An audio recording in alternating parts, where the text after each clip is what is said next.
Hi, Lee Phillips here. I want to talk to you for a minute about the deductibility of medical expenses.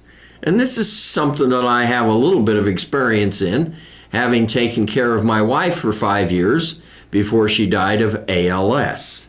And those are big medical expenses. The fact of the matter is everybody says, oh yeah, medical expenses, they're deductible. Well, are they really? Yeah, they are, but no, they're not. In order to actually get a tax benefit out of the medical expense, you have to have medical expenses that reach 10% of adjusted gross income. So if you have $100,000 in AGI, adjusted gross income, you have to have $10,000 in medical expenses before the first dime actually comes off your taxes. So they're really not deductible for most people because they don't reach 10% of AGI in their medical expenses. So how do you make medical expenses deductible?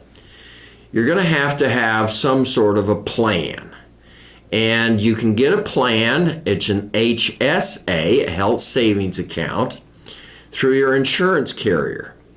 And the HSA allows a couple to put like $7,300 in or something. It goes up each year with the cost of living. But you can put a certain amount, $3,000 something for individuals, $7,000 something for a married couple. You can put that amount in and you automatically get a deduction for the HSA contribution. It's usually through a company. So you may have to have a little company to make it work. Depends on your insurance carrier to some degree.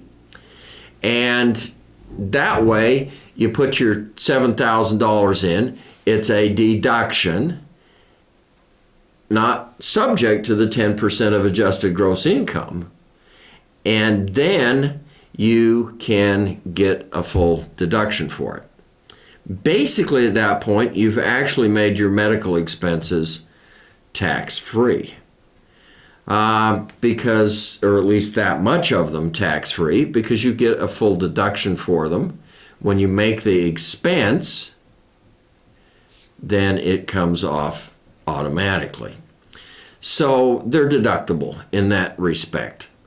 You could have what's called an HRA, a health reimbursement agreement, where the company, you can't do it, the company does it.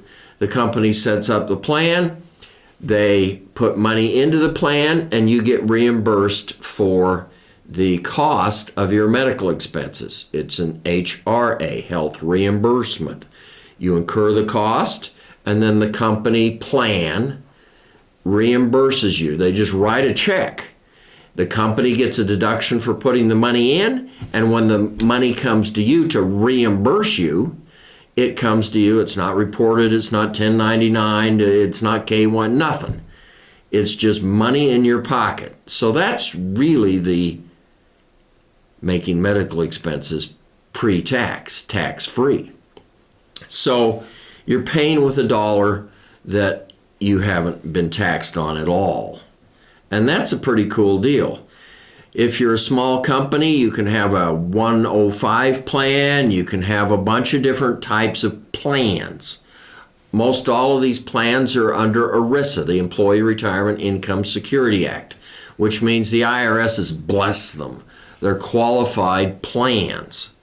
And that's the way you really make your medical expenses tax deductible, tax-free, however you want to look at it.